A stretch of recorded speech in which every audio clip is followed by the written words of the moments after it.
features that the crew will see that we can also currently see is Aristarchus Plateau. Grimaldi is another feature. They're going to be sort of on our limb. And then Oceanus Procularum, that really dark, large area on the near side that we can see. The crew is going to see that in the beginning.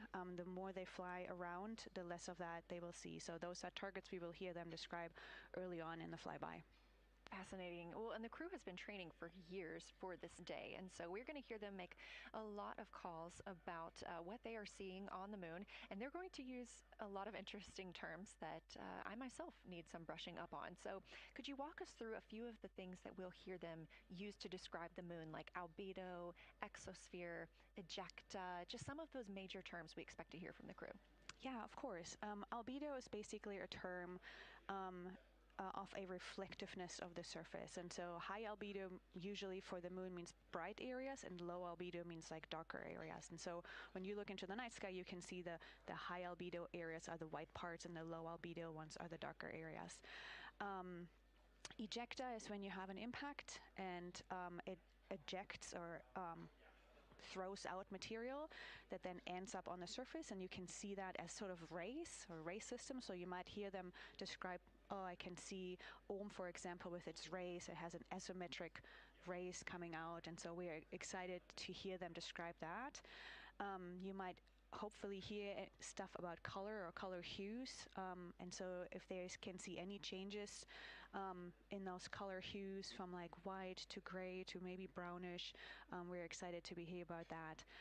Exosphere is the almost no existing atmosphere of the moon. It's barely there. But there is dust on the lunar surface that can get lofted up through electrostatic forces. And when the sun goes behind the moon, it can scatter forward on those dust particles and sort of like create a little glow on the horizon. And so we're really excited to see if the crew can actually see that. This is so exciting. Thank you so much for walking through all of that with us. Julian Gross, Artemis Curation Lead, we really appreciate you joining us here today.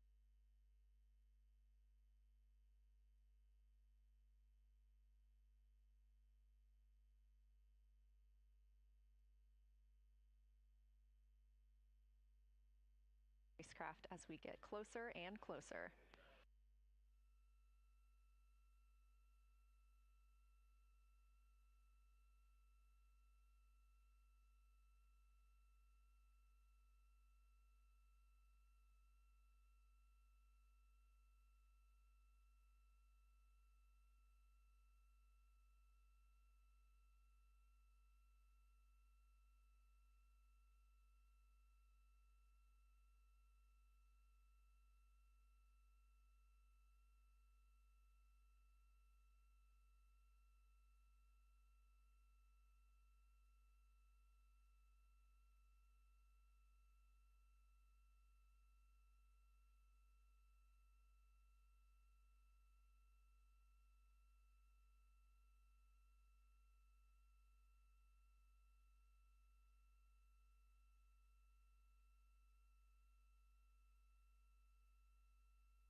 We're live here in Artemis Mission Control at Johnson Space Center in Houston, Texas, just about 32 minutes away until the crew surpasses the record set by Apollo 13 as the farthest astronauts to ever leave Earth. This view coming from a camera mounted on the tip of one of Orion's 4 solar arrays. Each array has a camera on its tip, and so we anticipate getting views throughout the lunar flyby. Of course, except during the point of loss of signal when the spacecraft flies behind the moon.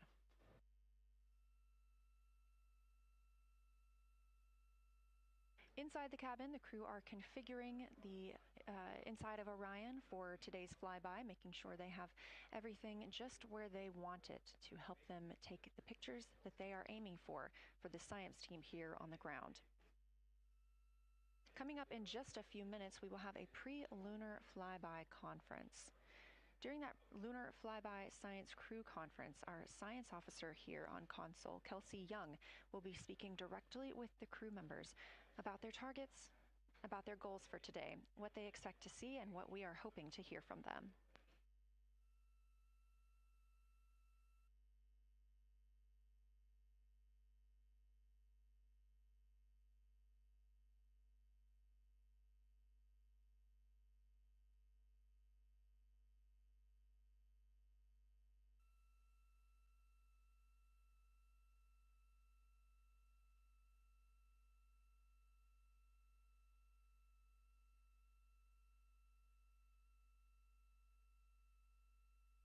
We have a lot of milestones coming up today, so make sure you don't miss them. The first coming up again at 1:56 p.m. Eastern Time, the crew will pass the distance from Earth record set by Apollo 13 in 1970.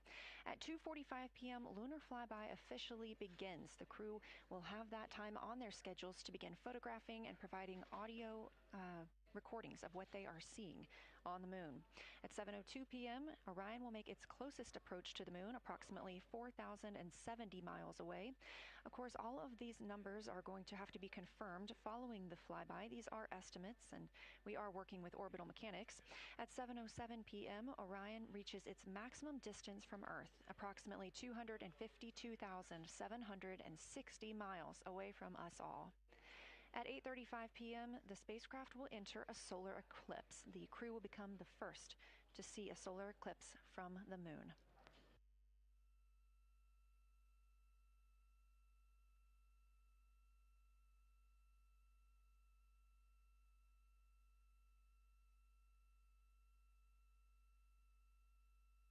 Ahead of the official beginning of flyby today, Kelsey Young, Artemis Science Flight Operations Lead, will be conducting a pre-lunar flyby crew conference.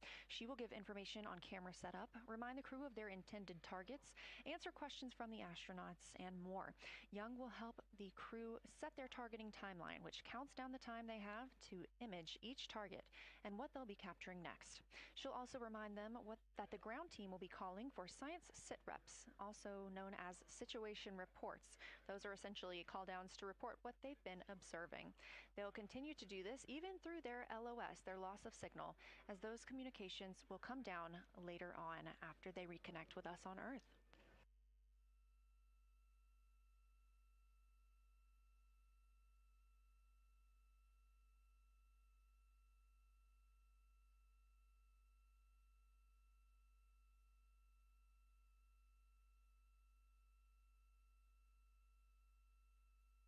This view in the cabin, you can see the crew members are already using their cameras, getting set up, and they have dimmed the cabin lights to allow them better visibility outside of the windows and fewer reflections. Now, 28 minutes until they become the humans to travel farthest from our planet.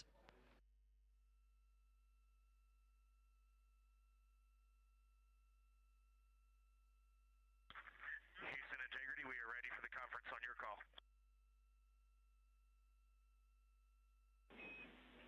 Houston is ready for the conference, passing you over to Science.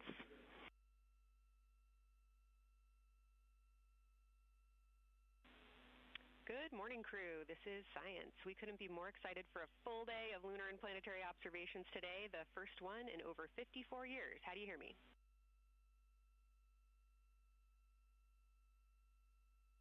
We hear you loud and clear, and Kelsey, you just got to know you're pulling us away from the moon right now, so let's go. Message received. I will keep it tight here.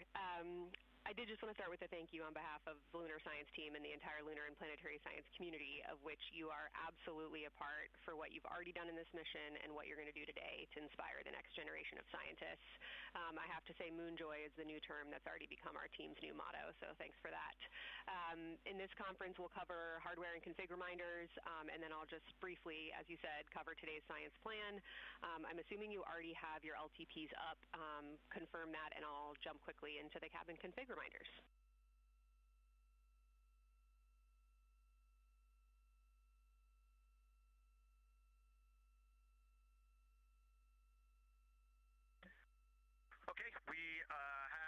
LTP up just to give you a sit rep on board.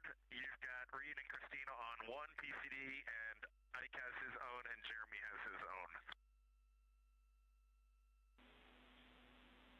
Copy that. That was going to be one of my questions for you, and I'll ask a question back. Is that the config that you and Christina plan to carry throughout the day for PCD use?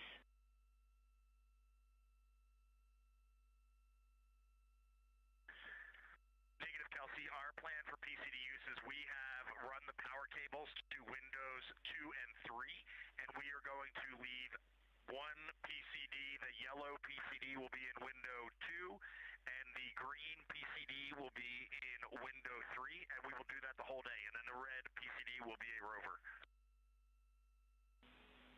Understood. Super helpful.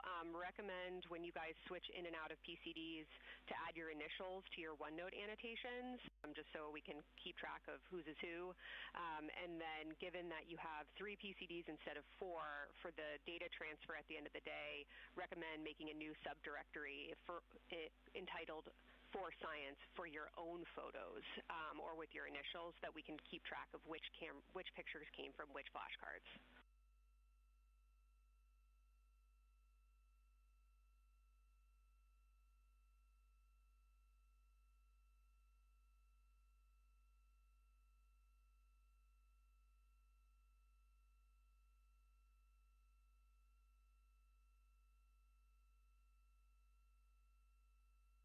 This view.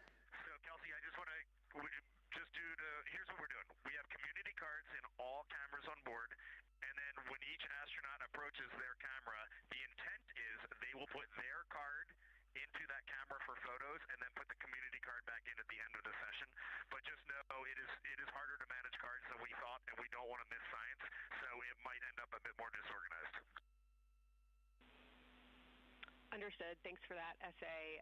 Just read the flashcard numbers down when you get a chance, and we'll follow your lead on the best thing to do operationally during the flyby. With that, I'll move on to Windows. So the window characterization DFTO you guys did a few days ago confirmed that window 2 is ideal for imaging, so no change to config of photographer in window 2, observer in window 3, and science sit reps in window 1.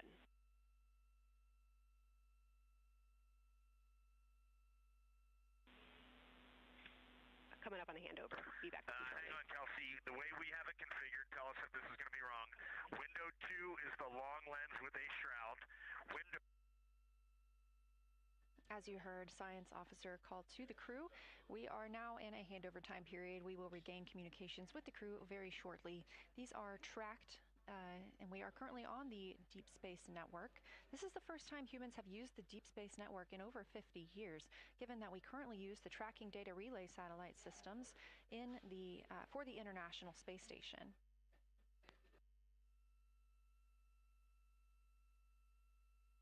This view from Artemis Mission Control on the right is Kelsey Young. That's who you hear speaking with the crew. Young is the Artemis Science Flight Operations Lead, and we also look forward to speaking with her here today.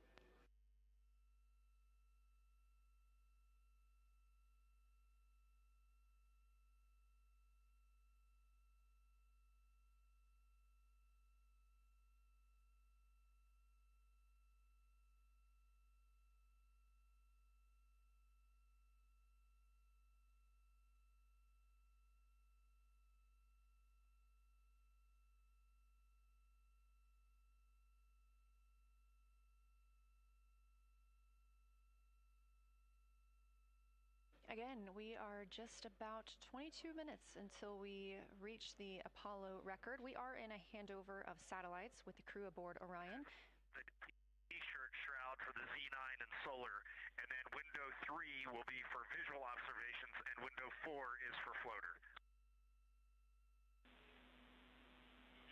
And thanks, Integrity, for that. Reed, we had a handover during that time, so I'm going to have to ask you to give that read back on window orientation for the crew again.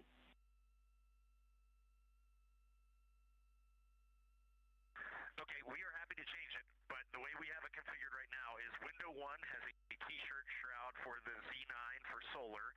Window 2 has the shroud for the long lens for both lunar and solar. Window 3 is for visual observations. Window 4 is for floater. And then the docking hatch window has had a great view, so we've done a lot of mapping through that as well. All right, copy all, Reed. A note just on the window 1 T-shirt shroud that you can remove that for the lunar observation block if you want to, if you want that extra view for another floater, but defer to you guys on that. You are go to use the full 400 millimeter zoom on the long lens, but where possible, try to keep the end of the lens flush with the window to prevent imaging through the multiple window panes at an angle. And if you have to take an image at an angle, recommend you limit the max focal length to 200 millimeters or simply acquire the images at multiple focal lengths. Last imaging update as a result of the DFTO is that if you can take the images out of the left side of window 2 where possible,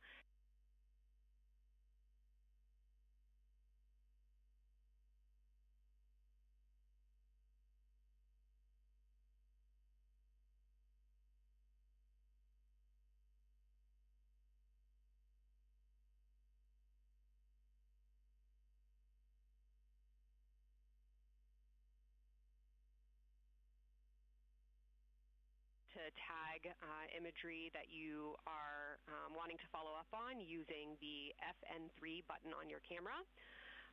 And then a couple quick notes on your LTP. We have refined your precise flyby timing since generating the LTP.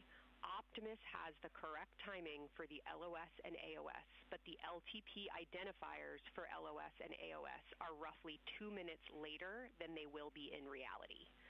Final LTP timing update is that the green line on your LTP should start automatically 45 minutes before the flyby. If it doesn't appear, let me know and I'll have troubleshooting steps for you. Last updates are on the eclipse, so only for that last hour today. Of course, remember if the sun is in view to use your eclipse glasses. And reminder that we will have a few activities for you prior to the eclipse to reconfigure all 3 cameras for corona and deep sky observations. These activities, some of which will occur during the forward link LOS, so we wanted to flag it for you now. Any questions before I cover the last 2 reminders?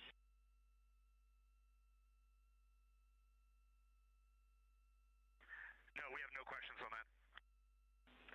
Last couple eclipse reminders, the sunset period and the first roughly 23 minutes of the eclipse will fall during that forward link LOS, but we'll still have a return link and we're still looking forward to your science sit reps and observations during that time.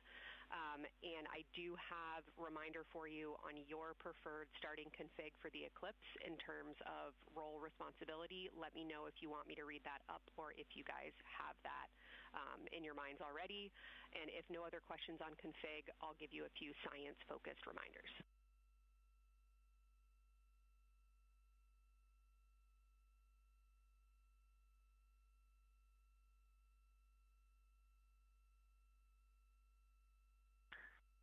Give us a quick high level, but we see it in Optimus, and I think we got it squared away. But give us your quick Kelsey high level.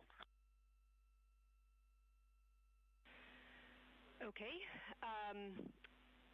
A couple changes from the first LTP you studied is that Glushko is the only feature that the same pair will view twice. That's Reed and Jeremy. That's why that's the only target you see that is marked as 1 of 1 and 2 of 2 and 2 of 2. So Ohm and Oriental are in there twice, but they're by different pairs, which is why you don't see them marked accordingly. A note from feedback on your observations so far over the last couple days, a reminder that if you note structure and texture as well as color and albedo, please note any correlation between the two, and also a reminder that negative observations are still valuable science. So a lack of color or a lack of structure associated with color is also valuable. A reminder also that your observations so far indicate it will likely take some time for your eyes to adjust. We especially heard that around your terminator observations and your color observations. So reminder to know that your eye adaptation is going to kind of come in throughout your shift, and let us know when you start to see that nuance. Last reminder is around Earthset and Earthrise. When you're viewing us back here at home, you'll be looking directly at Asia, Africa, and Oceania. So I'm sure people watching from those places here on Earth will want to give you all a wave as you take their picture. Any other questions for me?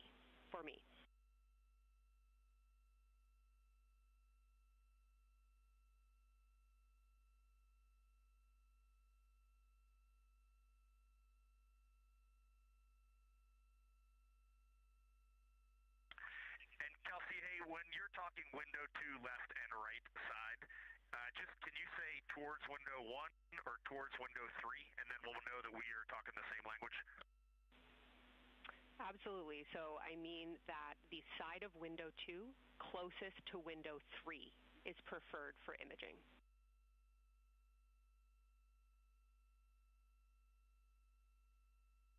Okay, the side of window 2 closest to window 3 is preferred for recording. Stand by, we'll talk to the crew.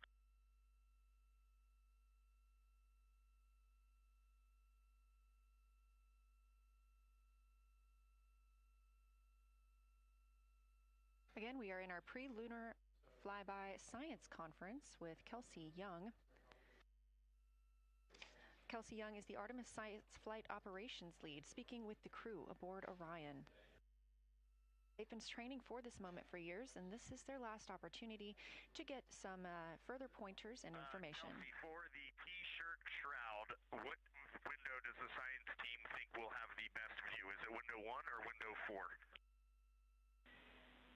The only time we're strongly recommending use of the window shroud. The T-shirt window shroud for the eclipse viewing. Which window is primary for Z9? Window 1.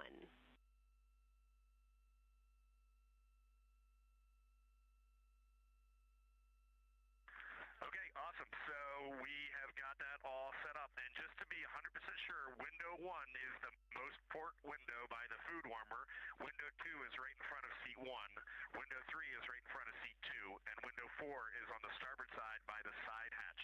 Do you agree with all that? We agree on the ground. Good readback.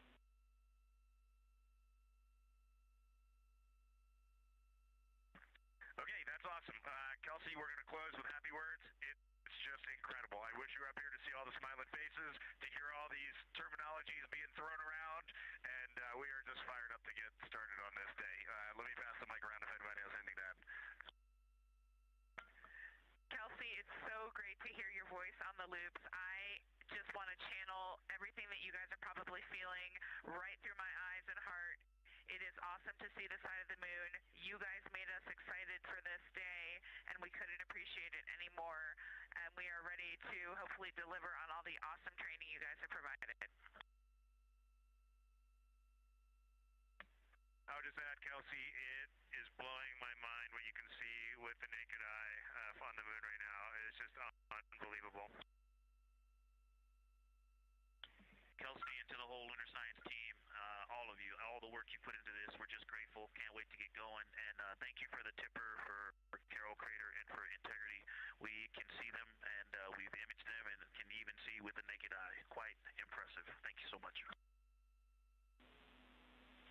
Beautiful words, you guys. Thanks so much. And I got video of the science team right now, and they are all absolutely buzzing. Looking forward to today.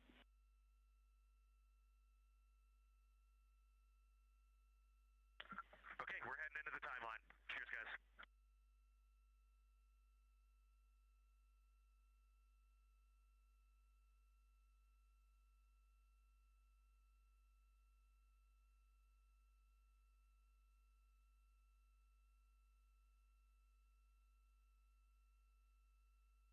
Of the pre-lunar flyby science conference with Dr. Kelsey Young. Young has served as the Artemis Science Flight Operations Lead, getting the crew ready. And we're live in Artemis Mission Control in Houston, but we are not the only room monitoring today's flyby. As you heard Young mention, in this same building and just down the hall, a multidisciplinary lunar science team supports the Artemis 2 crew in real time, including experts in lunar geology, impact cratering, volcanism, polar science, imaging, and visualization. There are two integrated facilities, and the first is the SIR, which is what you have right here. That's the Science Evaluation Room. They are embedded within Mission Control to provide science input during live operations like what we see today. Additionally, and not pictured, we have the Science Mission Operations Room, a back room that processes data, evaluates imagery, and supports rapid analysis. Our science officer on console in Mission Control Houston serves as the primary interface between the science team and the flight controllers, ensuring science priorities are represented during mission execution. Again, today that's Dr. Kelsey Young, who will be speaking with the crew during the time they're behind the moon. We will be speaking with her once the crew is behind the moon and out of communication with Earth.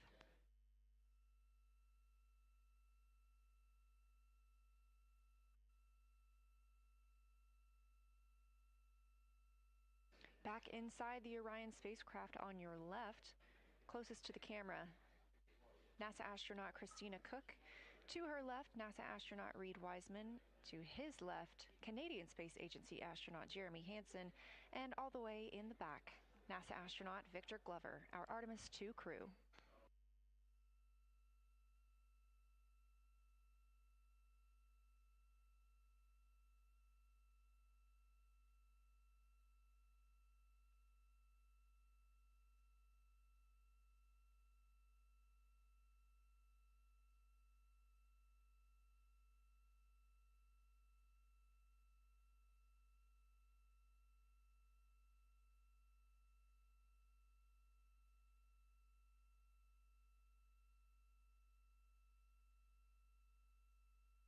We are now approaching 8 minutes until the crew surpasses the Apollo 13 record. Currently 12,599 miles away from the moon, 248,507 miles away from Earth.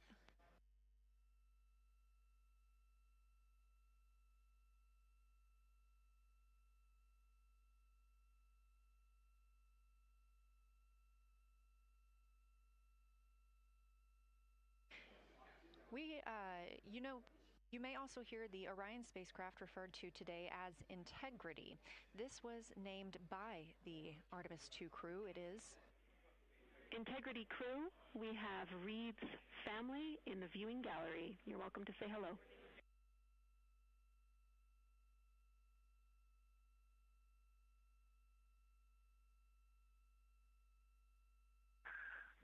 Well, whether you're being serious or you're kidding around, that is awesome to hear. Thanks, Jenny. And hello to Ellie and Katie. I don't know who else is there, but it's great to know that you're in mission control right now, following along. We are having a blast up here, and the view of the moon is absolutely amazing.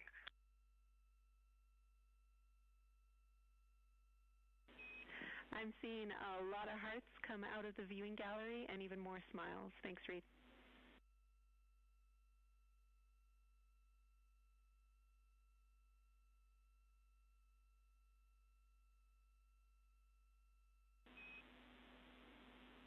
Copy heart, copy bracelet.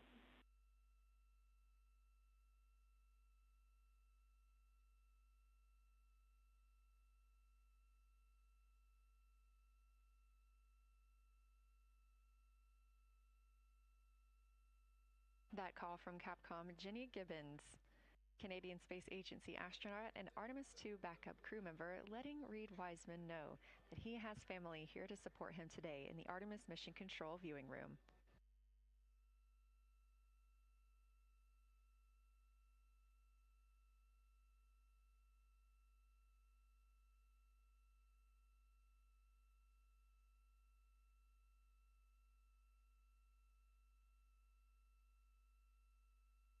As I was mentioning, we have the Orion spacecraft flying today. However, the Artemis crew members named their Orion spacecraft Integrity, so you will hear calls to this entire crew with the name Integrity. They say that the name Integrity embodies the foundation of trust, respect, candor, and humility across the crew and the many engineers, technicians, scientists, planners, and dreamers required for mission success.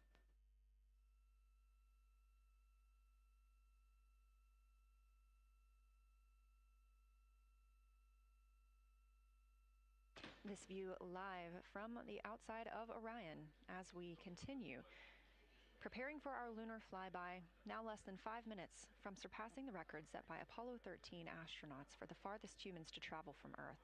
This will not be the farthest that Integrity travels today.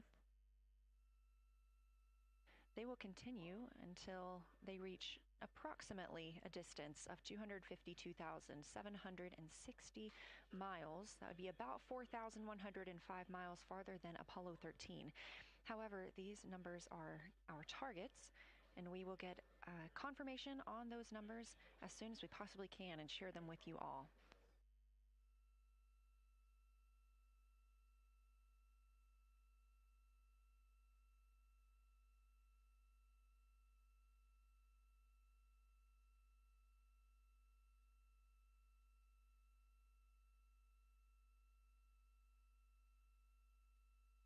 We've talked a little bit about what to expect from the crew, whether that's taking photos or making audio recordings. To get a little more detailed, Reed Wiseman and Jeremy Hansen will be up first to capture imagery and record audio on the portable computing devices. You hear those referred to as PCDs, while Victor and Christina serve as the support members. The crew will switch windows and roles halfway through their shift, and 1 hour and 5 minutes later, Victor Glover and Christina Cook will be the next crew members at windows 2 and 3 to take photos and make annotations, while Reed and Jeremy take on those support roles. There are 5 viewing blocks, and the crew will swap out with each one. During 2 of the blocks, the 2 support members will also be able to enjoy their midday meal.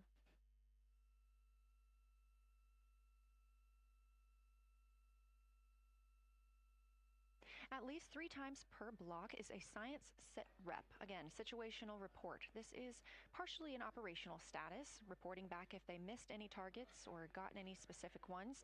If they have issues with their camera or any other operational items. The other part is an actual description of the moon.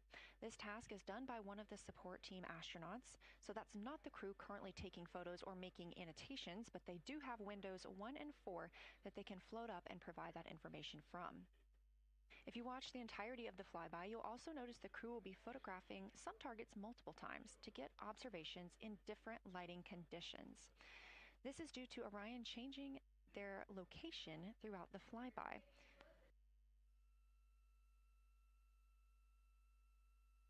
What this crew will be able to capture in a couple of hours of the same targets in different lighting would take orbiters years to do because of solar and spacecraft positioning. This crew has studied the moon extensively, and they're also familiar with what the science team calls the Big 15. These are 15 features that they've memorized, so at any time, they'll be able to see 5 of those and help orient themselves and where they are around the moon. Those targets are diverse and complex in their geologic history, and observations of them could help answer some big picture science questions.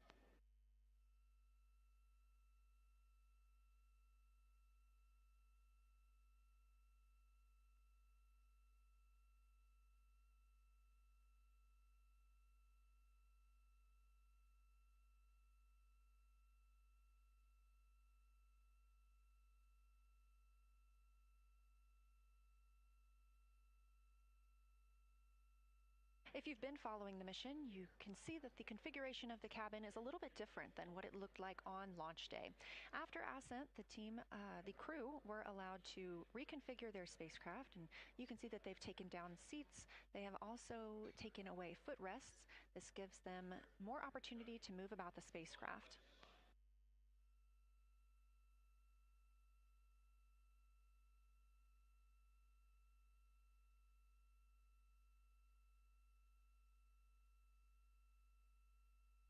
Orion itself has 330 cubic feet of habitable volume. That's about the size of 2 minivans and is 60% more cubic volume than the Apollo spacecraft.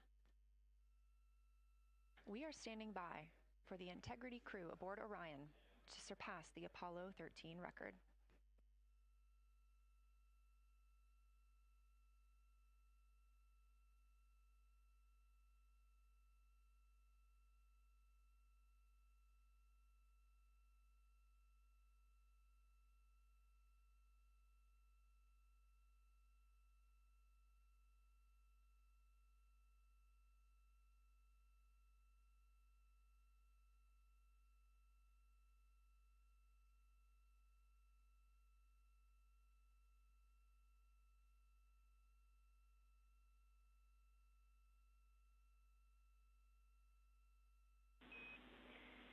Integrity crew.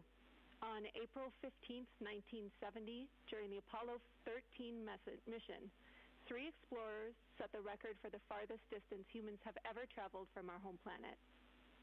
At that time, over 55 years ago, Lovell, Swigert, and Hayes flew 248,655 statute miles away from Earth. Today, for all humanity, you're pushing beyond that frontier. Integrity, over to you.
as we pass that Apollo 13 record of the furthest humans to ever fly from Earth at 12:57 p.m. Central Time, 1:57 p.m. Eastern Time, the Artemis 2 crew shared some poignant words, specifically Canadian Space Agency astronaut Jeremy Hansen.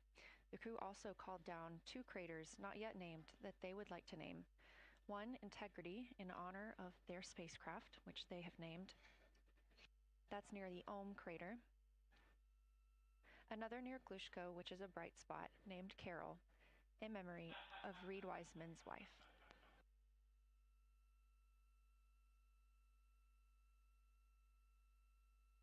There was a moment of silence here in Mission Control Houston. And now the team and the Artemis 2 crew are ready to begin their lunar flyby.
We are 4 days, 19 hours, 31 minutes mission elapsed time of the flight of Artemis 2, our 4 astronauts aboard Orion. Today is our lunar flyby day.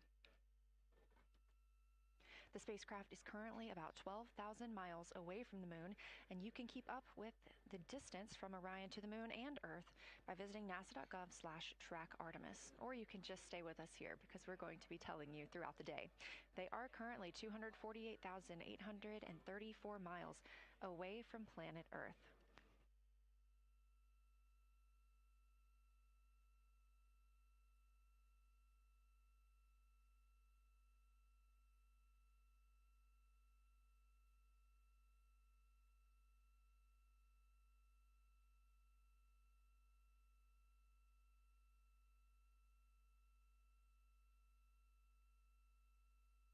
Coming up next on the crew's timeline today will be their cabin configuration portion.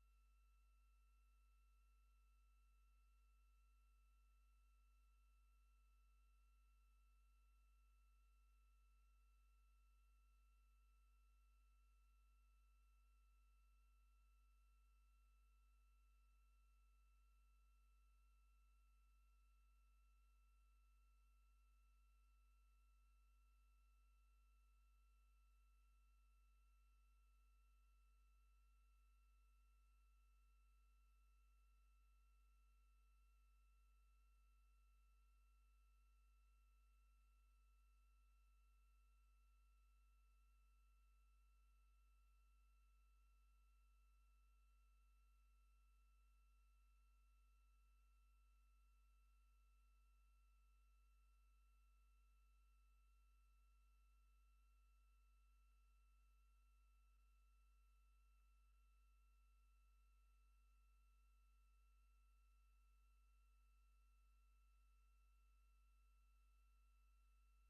of a timelined activity for them if they need to further do so. Coming up next on the crew's timeline today will be their cabin configuration portion. You heard some calls down to Science Officer Dr. Kelsey Young earlier about how they have configured the cabin so far. This is just a little bit more of a timelined activity for them if they need to further do so. On flight day 3, the crew had time on their schedule allotted for configuring the spacecraft cabin for how they intended to arrange it today. Of course, they had to take down that configuration for another test yesterday of their Orion Crew Survival System suits. But configuring it on flight day 3 allows them the opportunity to get a chance to see what works for them now that they are in the microgravity environment.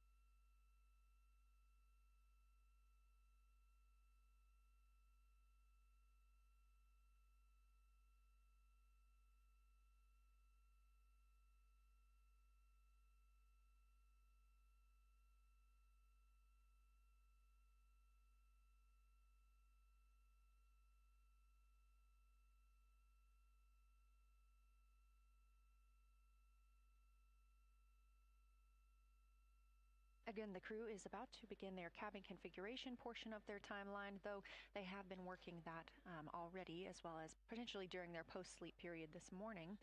The official lunar flyby observations are slated to begin in just about 40 minutes. That's when we'll have the crew at the windows photographing the moon, as well as making calls down about what they are seeing.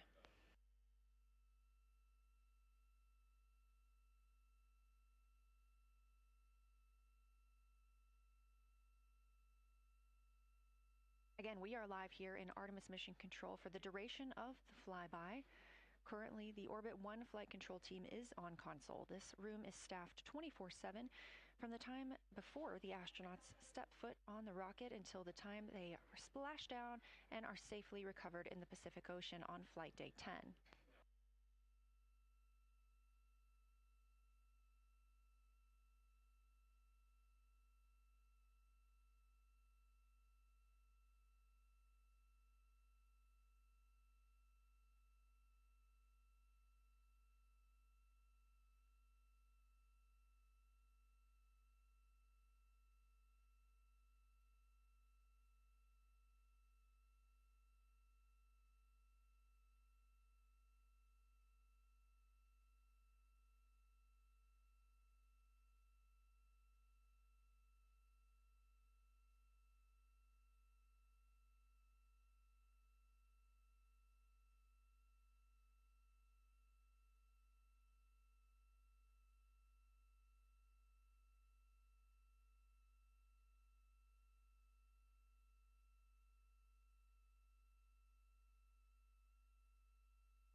Again, this is Artemis Mission Control here in Houston.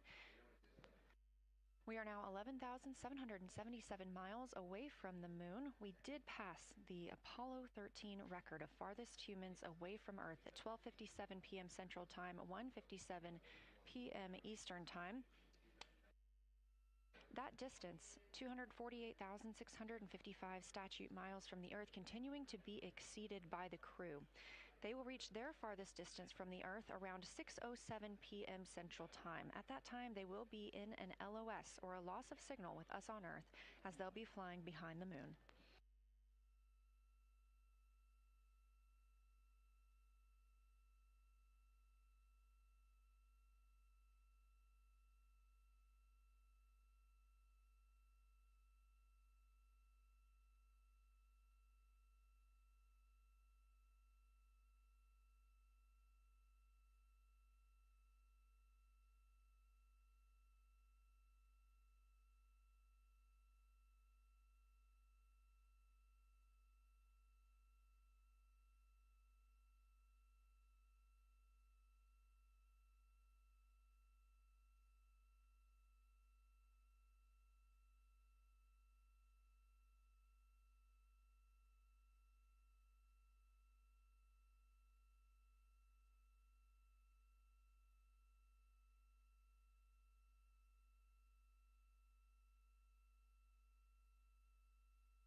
As the crew gets into their cabin configuration preparations, we are joined by Dr. Sarah Noble, the Artemis Lunar Science Lead. Thanks for joining us here.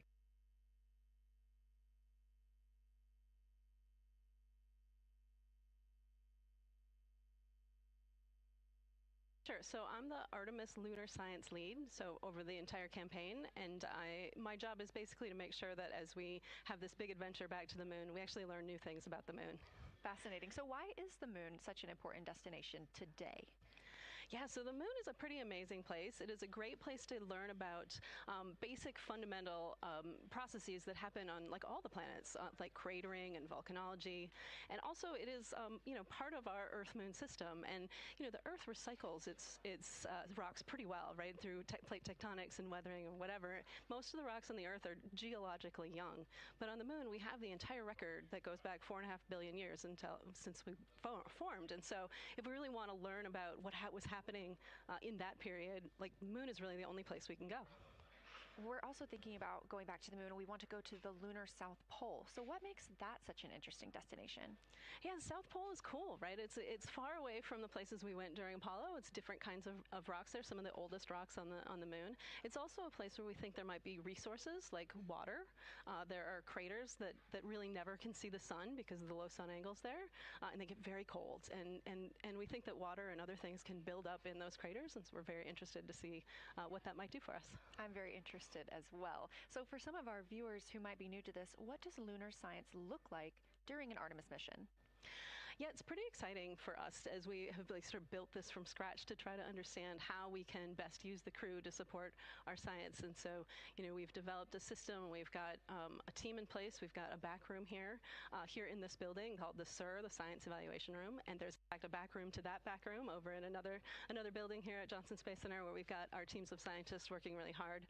They're actually speaking to this room through our science officer. This is now the first time we've ever had a science officer in flight control room. So we're pretty excited about that. So we have a really voice out and up to the crew. I know, it's been so exciting to hear Dr. Kelsey Young speaking directly with the crew today, now so close to the moon. And we have a live view here of the science operation, or the science evaluation room. So this is where the majority of your team is today. Is that right?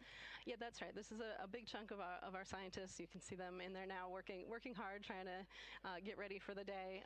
And then again, there's a second room where we have a lot of our data folks, where the data will first come down and they'll sort of sift through the data and get it ready for this team to take. What's the mood like right now in the SIR? It is, I would say, giddy. I think we've worked very hard for this. They have done simulation after simulation. They have worked really hard over the last couple of years to get ready for this moment. And I think everybody's just really excited to see, even already we've had some descriptions from the crew coming down, and it's so great to see their joy and our joy, our love for the moon come through. Yes, we are in for a real treat today if it's been anything like their observations the past couple of days. So how are the lunar science teams using this test flight to prepare for future missions to the moon? Yeah, absolutely. This is the way that we are building our foundation for the future, from everything from, how do you train a crew to be a geologist, right? And so, working through that, getting them classroom training, field training, building the science team, building these physical rooms that we are in, designing the software that the teams are using, and then, figuring out what happens to that data. They're going to take this data and it's going to come down, and how do we get it out to not only our team, but out to the world and the rest of the science community? Yeah, that's a great point, because when you hear these crew members talk, you would never know that they're not geologists. Your team has trained them so well. They have been very good students. Who can blame them? It's a pretty great topic. One more question for you. How does the science that we're doing on Artemis help support long-term exploration and including our sustained presence on the moon? Yeah, you know what? We have a saying in the Science Mission Directorate that science enables exploration and exploration enables science, right? So you needs the scientists, because we are the ones who are the experts in, landing site and doing analysis of landing site and making sure we can find a good place to land, to understanding the properties of the soil so we can, design our systems to manage that, understanding the radiation environment, keeping our astronauts safe, all of these things, right? But, in return, you provide us with opportunities where now we're going to be able to collect this data and collect samples and deploy our instruments and all of that. So it's a symbiotic relationship. That makes perfect sense. Well, Dr. Sarah Noble, Artemis Lunar Science Lead, thank you so much for joining us here today. Best of luck to you and your team, and I hope that you get to enjoy today too. Thank you so much. We are now Getting closer and closer to our lunar neighbor, this live view coming from the Orion spacecraft and a camera mounted on one of its solar array wings.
Houston, integrity for camera serial numbers. Ready to copy.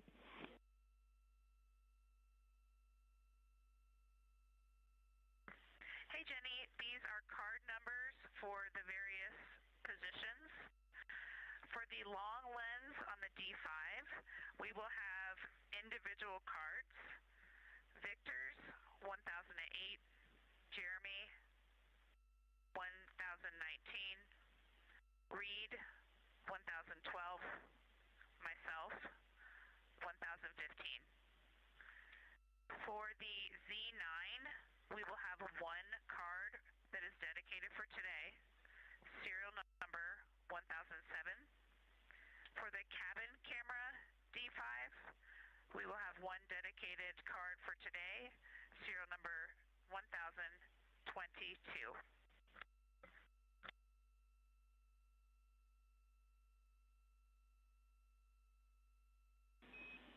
All right, Christina, we copy all. Thank you.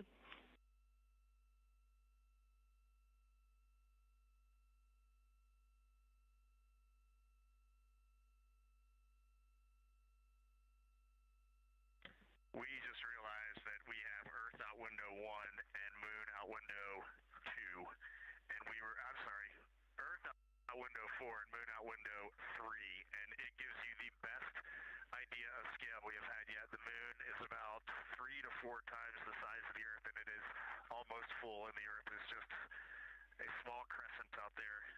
It's magnificent. I got a picture of it with the wide lens. Such a majestic view out here.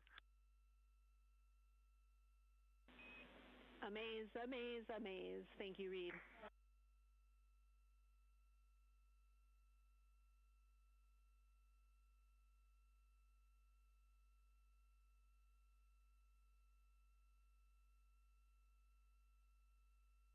Those are some of the communications we're excited most about today. Commander Reed Wiseman calling down their view right now. Obviously a little bit different than what we can see from the solar array camera. They are looking through the windows of the Orion spacecraft, able to see at the same time Earth and the Moon. You also heard NASA astronaut Christina Cook calling down some of the cameras that they will be using today. The crew is in that cabin configuration portion, and we expect the lunar flyby observation period to start in just about 20 minutes.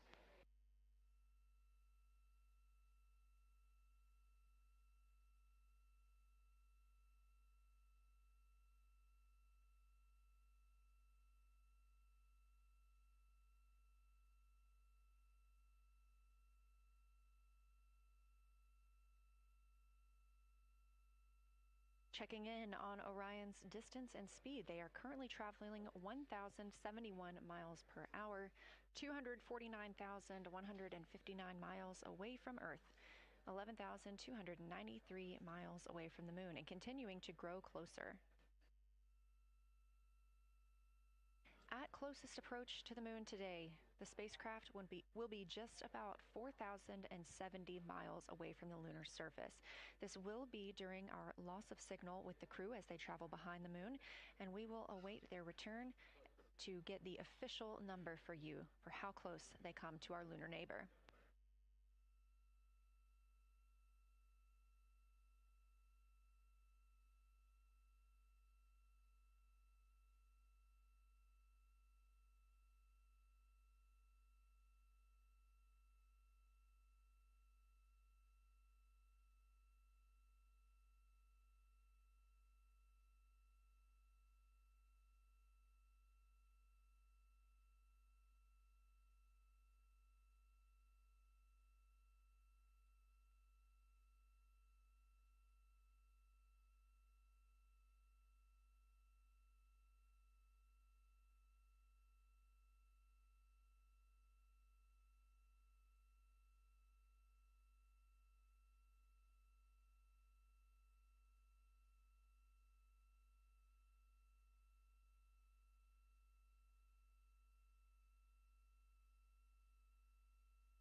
Inside the cabin today, the lunar targeting package is the primary tool guiding the crew observations and consists of two key components. The Lunar Geography Review helped the astronauts study major lunar features in advance and help learn how to orient themselves during the flyby. Because, of course, the moon is not actually labeled like it appears here when we look at this map. The lunar targeting plan provides a detailed timeline of observation targets, background science context, and specific instructions for the pictures the crew should take, as well as the verbal descriptions that will be helpful to the science team reviewing them later.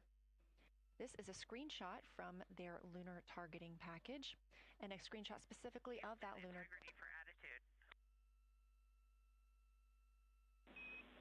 Go ahead.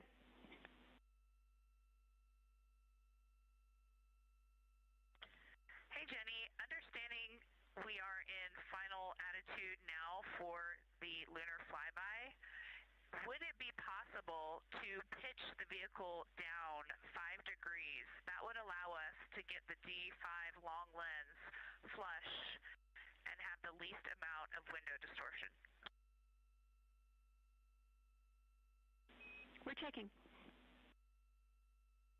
That call from Christina Cook, NASA astronaut and mission specialist on Artemis 2. Copy. The Orion spacecraft is positioned in a specific attitude to allow the crew to best see the moon outside of their windows today for this imaging opportunity. That call was a request for a potential attitude shift just slightly, another 5 degrees, to give them a better view and to give them a better opportunity to use their long lens camera. They'll also be using that lunar targeting package we were discussing. I am following along with that real time, so I'll be able to share with you exactly what targets the crew is looking at and when. They also trained with a lunar science passport. It's a little reference guide used on Earth to reinforce recognition of key lunar features. It is not on the flight, but it was a significant study tool for the crew to get them ready for launch. The apparent size of the moon will change throughout the flyby, and it'll appear roughly like a basketball held at arm's length at the crew's closest approach. That reinforces the need for careful planning and practiced observation techniques.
Christina, we are tracking that discussion 1 should start at 18:45. That's 15 minutes from now.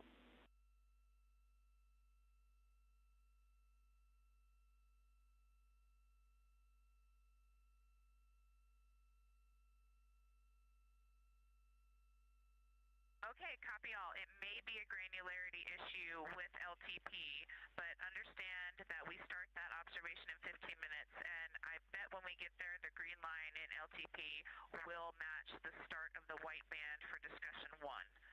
I think it's just a matter of the labeling and the granularity. Thanks for confirming. Copy, and we'll look into that a little bit more on our side as well.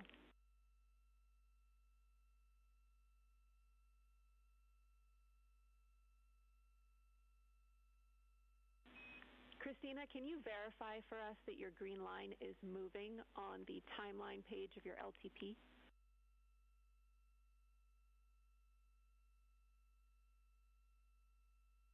Affirm.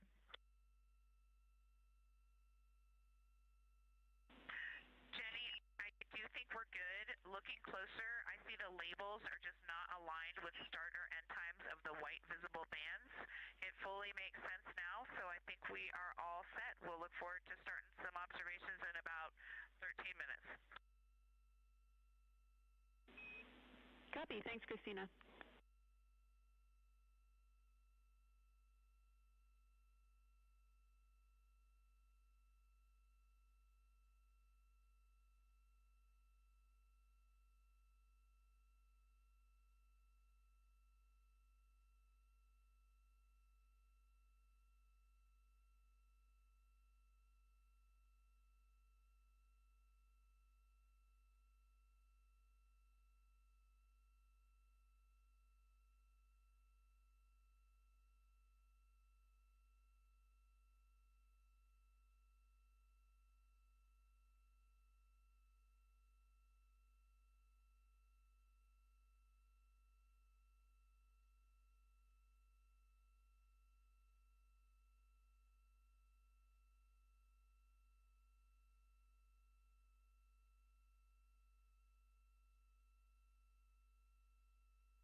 As you heard discussed, we are expecting the crew's observation time period to start in about 10 minutes. First, they'll be conducting a warm-up, warming up to their science observations of the moon. They'll be discussing with each other, helping each other orient using the major landmarks that they've studied, asking what is familiar. If we roll left, port 5 degrees, that would get the moon closer to the left side of window 2.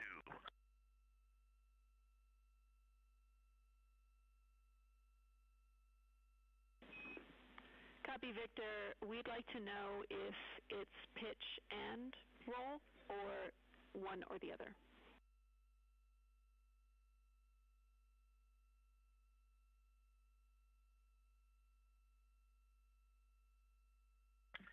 Jenny, we actually thought you already put the pitch in. Had the pitch been put in already? No, we need a little while longer to talk about it.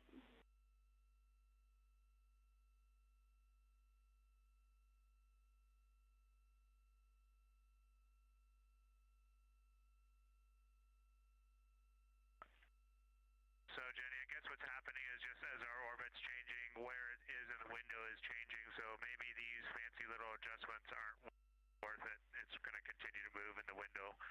Or is the spacecraft going to keep the moon at the same point of the window if we adjust the attitude? I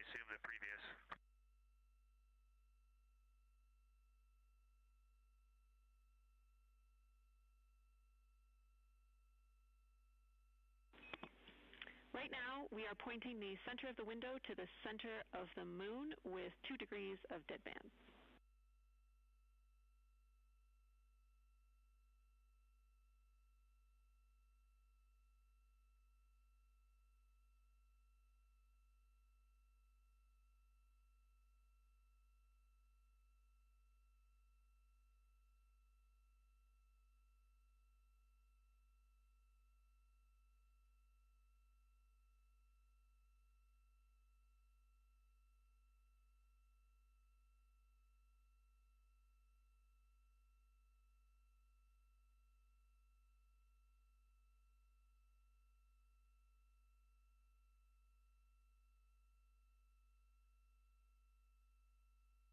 The conversation you hear happening now between the astronauts aboard Orion and Artemis Mission Control here at Johnson Space Center in Houston, Texas. They are in the center of your screen, seated at the CAPCOM, or Capsule Communicator Console.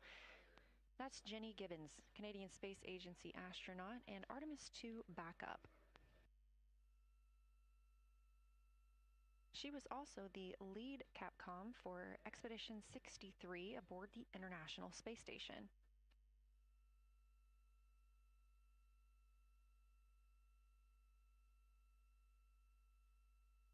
The crew is requesting some attitude changes to the spacecraft to allow them to better image the moon, our priority for today.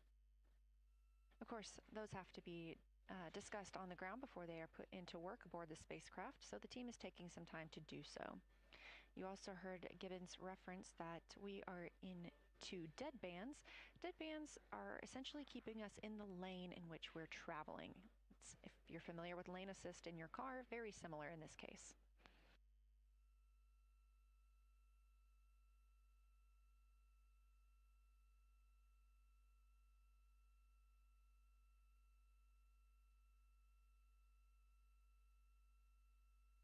We are now 10,870 miles away from the moon, traveling 1,066 miles per hour and 249,390 miles away from Earth. Again, we recently surpassed the Apollo 13 distance record of farthest humans have ever traveled. And upon calling down some words during that milestone, Canadian Space Agency astronaut Jeremy Hansen noting that he hopes that this record that they are setting today is soon broken by future explorers.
This is Artemis Mission Control. We are standing by for the beginning of Lunar flyby.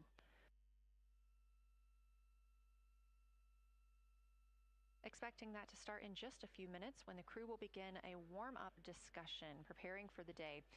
They will be capturing images along while discussing what they find familiar about the moon and what looks unexpected to them.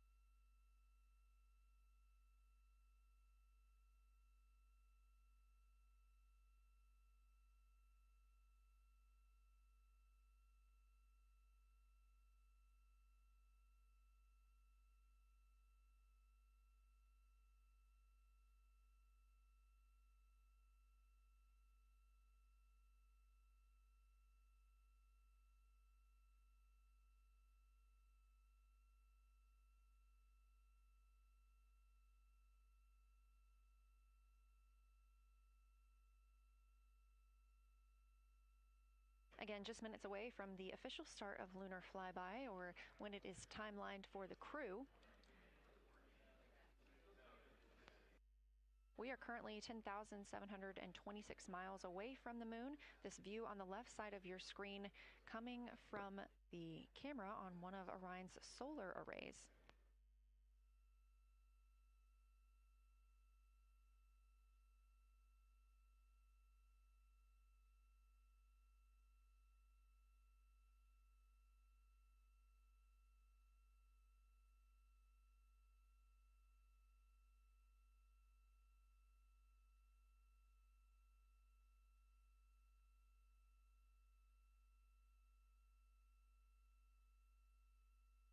Other conversation points while the crew are getting ready for their flyby today. They'll be looking to orient themselves using major landmarks and annotating their observations along with their discussion. They'll have 10 minutes for that warm-up discussion.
Houston integrity. We have two folks at the window deep in discussion talking about all of the awesome features that they're seeing.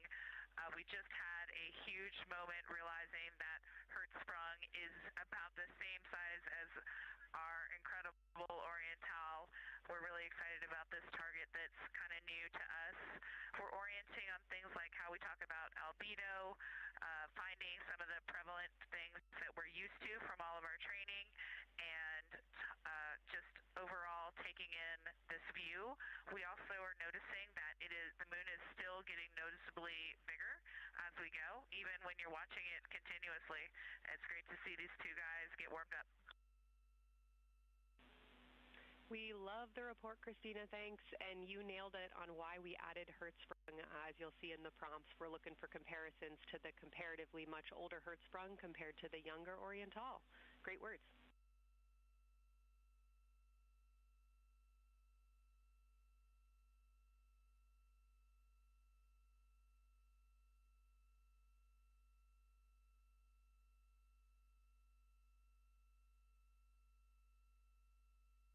This is Artemis Mission Control. That was the voice of Dr. Kelsey Young speaking with the astronauts aboard Orion as they begin their observation period and lunar flyby.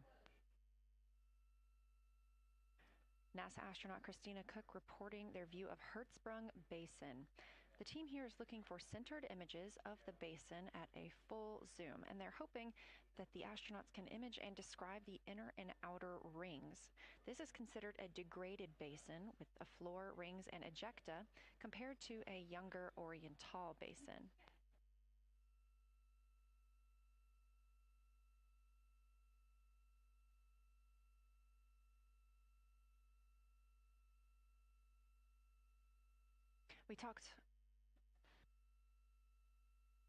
We spoke earlier with Julian Gross, the Artemis curation lead, about some of the terms we will hear the crew use today. One of those just called out, that's albedo, looking at surface brightness, or the amount of light a surface reflects.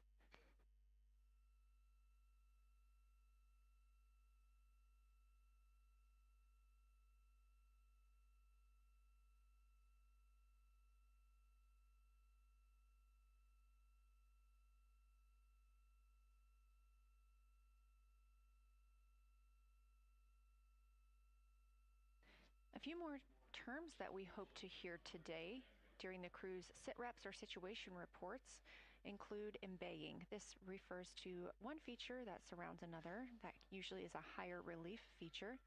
Houston Integrity, one report from the crew at the windows.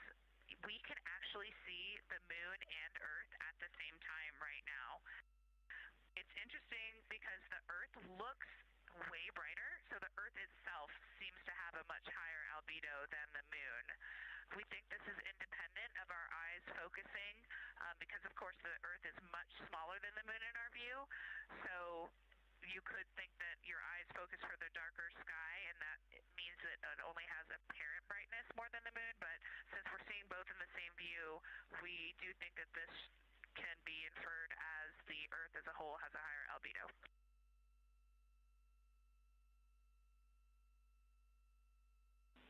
Great observation, Christina, and reminder that as you're starting to look for those subtle color and albedo variations on the moon, the relatively bright albedo Earth might make those a little bit difficult, but as your eyes continue to adjust, we expect you to start to see more nuance on the moon.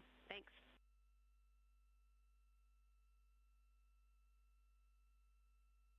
Great call. Thanks for the reminder. We're all going to be experts in lunar terminology by the end of the day. Another one we expect to hear is mare. These are dark regions paved or filled by volcanic deposits. You also can hear them called seas, oceans, lakes, or marshes, or other bodies of water.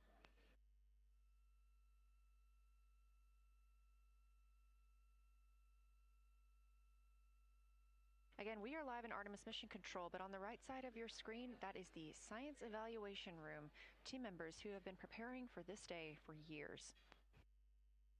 The crew has significantly darkened the cabin of Orion.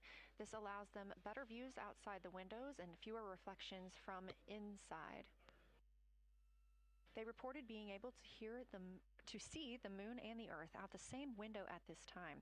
We are really hopeful to get those photos. Right now, this view on the left side of your screen coming from a camera mounted on one of the solar array wings on Orion outside the spacecraft. The crew is equipped with 80 to 400 millimeter zoom lenses.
The team continues their warm-up discussion. I should say the crew members aboard Orion continue their warm-up discussion. However, they are about to be prompted to move on to discussion number 2, which is near side and far side.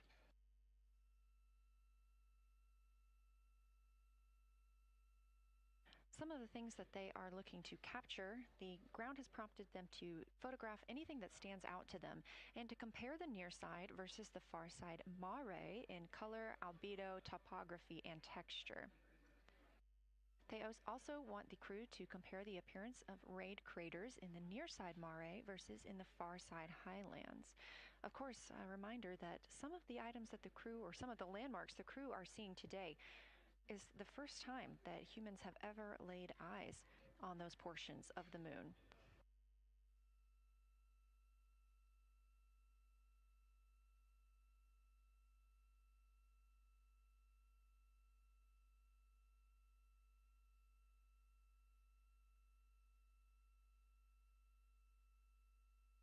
In the targeting package, there are a few reminders of the crew.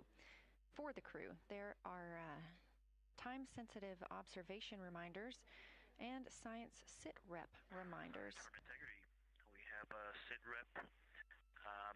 The targets that are being discussed right now, it's the far side, near side comparison, and hearing some great discussion of browns and greens in the Aristarchus Plateau and how those disappear as you go toward the North Pole, and then over to the far side, you lose the color. You've got Jeremy in window 2, Reed in window 1, having a great discussion. Christina's under window, I'm sorry, Reed is in window 3. Christina's under window 1, documenting the discussion. And we've got the lights completely off in the cabin. There are some LEDs that we cannot put out that do provide some light scatter. But we have all of the internal lights off. And are letting our eyes adjust as best we can. The window 4 view, you only get about a third of the moon. Tycho is going to go over the horizon soon, and you can see Aristarchus, and then you start to lose the view as you go to the west in Oceanus and Procellarum. So far, the team is on the plan, and the long lens is being put to good use, and recordings are being made, and internal documentation of the configuration and the observations is ongoing. Science, do you have any questions for us at this time? Integrity Science, Victor, very glad that you provided the first formal science sitrep, as these were indeed your idea.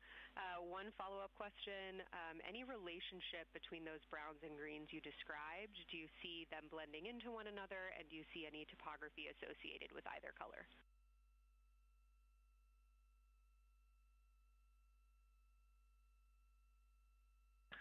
I don't want to bother the window team. I just heard that, overheard that, and so I'm sorry I don't have that detail yet. I will eavesdrop and see if I can pick that up.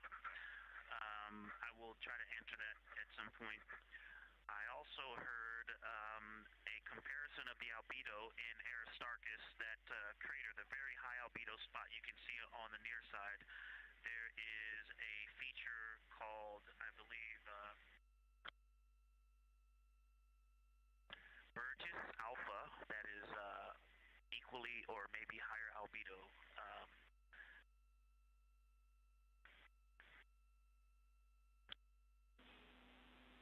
I apologize for the gaps. I'm trying to listen and talk at the same time, but I will try to get some more information to correlate those colors from Aristarchus for you.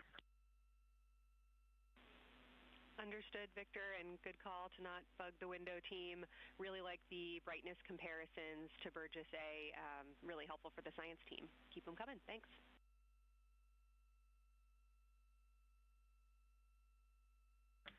I also heard a discussion about the albedo of Grimaldi being a 10, and how many of us, when we were a little further away, saw that as the darkest albedo, and that the bigger mare off to the west, to the east, was still we still think that, but you are seeing color variation, albedo variation inside of Grimaldi as well. And that even on the west side, there's still a very dark part of it. But it is still the darkest. It is just not as uniform as it looked when we were farther away. We're starting to differentiate the striations of albedo inside of Grimaldi. Copy all, Victor, and you read our mind. Superlatives like darkest, biggest are really, really helpful for us, so keep those coming.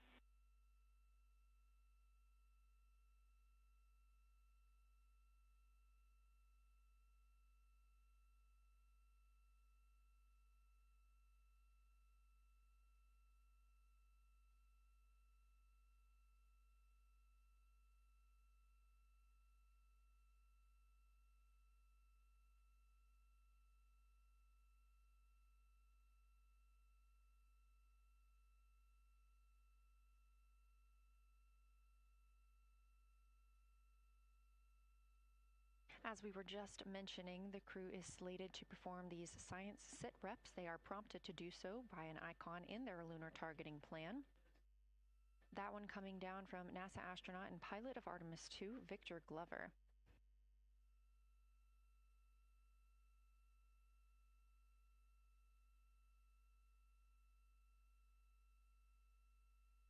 As we discussed, the Capcom is usually the only person in the room speaking with the crew, the capsule communicator. However, today, the science officer, Dr. Kelsey Young, she is the Artemis Science Flight Operations Lead, is speaking with the crew during the flyby to ask any questions that the team may have. To her right is Trevor Graff. He is one of 3 science officers.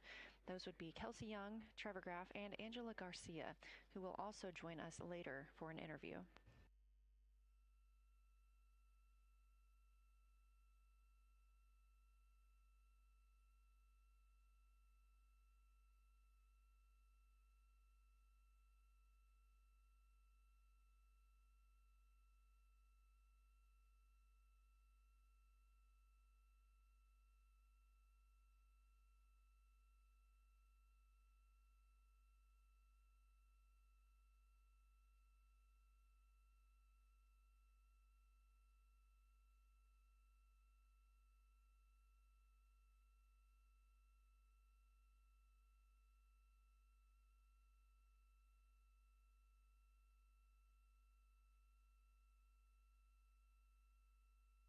Houston Integrity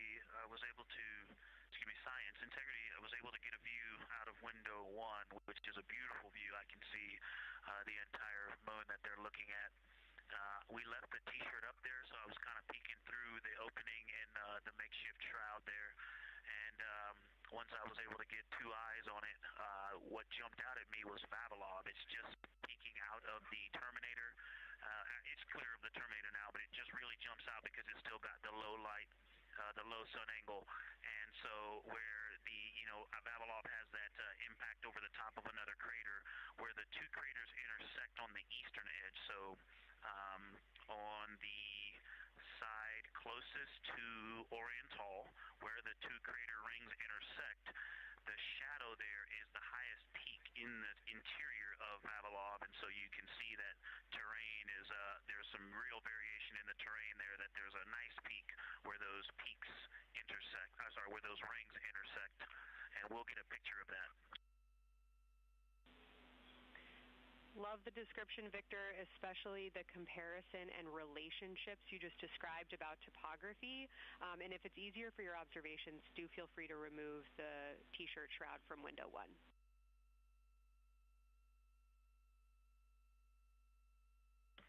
Yeah, absolutely, we will do. Thank you.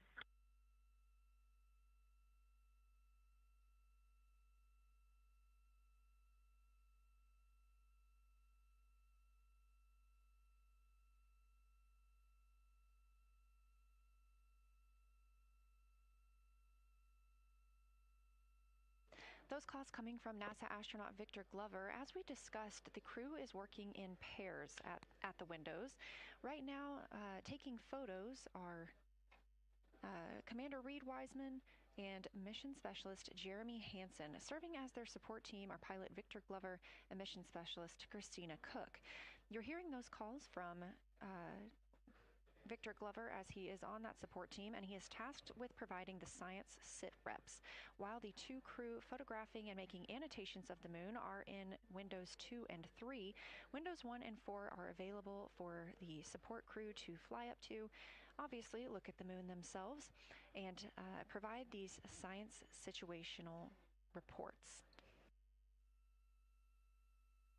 The view on your screen is part of the lunar targeting package, and it's something that the crew can reference as they are flying by, but this is an animation.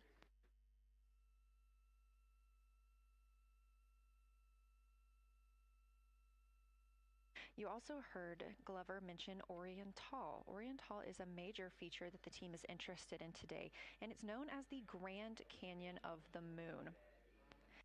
Until this mission, the Oriental Basin had never been seen in sunlight by human eyes. Oriental Basin and its surrounding ejecta could fit within a straight line distance from NASA's Johnson Space Center, where we are at today, to Kennedy Space Center.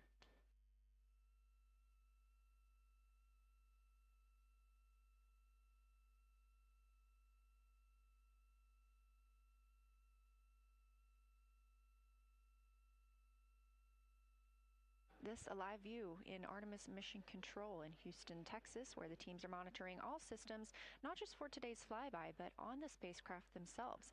Again, this is a test flight, our very first flight of humans on the Orion spacecraft. This team has been monitoring the entire time of the mission, as well as we have been live the entirety of the mission, and we will be continuing to do so all the way through splashdown and crew recovery from the Pacific.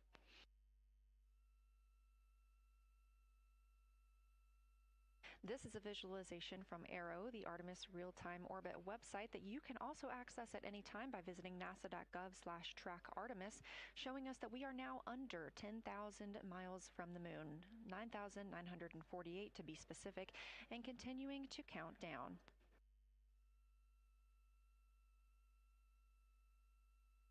Again, our closest approach to the moon today should come about 6:02 p.m. Central, 7:02 p.m. Eastern. However, we will be out of contact with the crew at this time as they begin transiting behind the moon.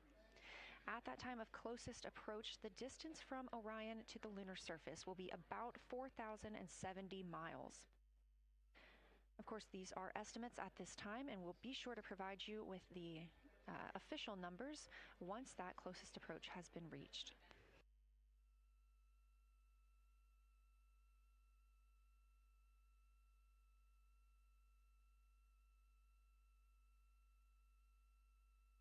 This shot live inside the Orion spacecraft, where our 4 crew members are continuing with their lunar flyby activities.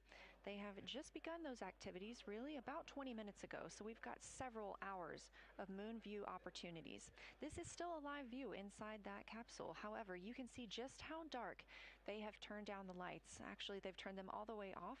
There are a few LEDs that they cannot power off, but turning down these lights gives them better views outside of the spacecraft's windows while they photograph the moon. This also prevents any reflections from inside the spacecraft bouncing up on the windows and interfering with their photography.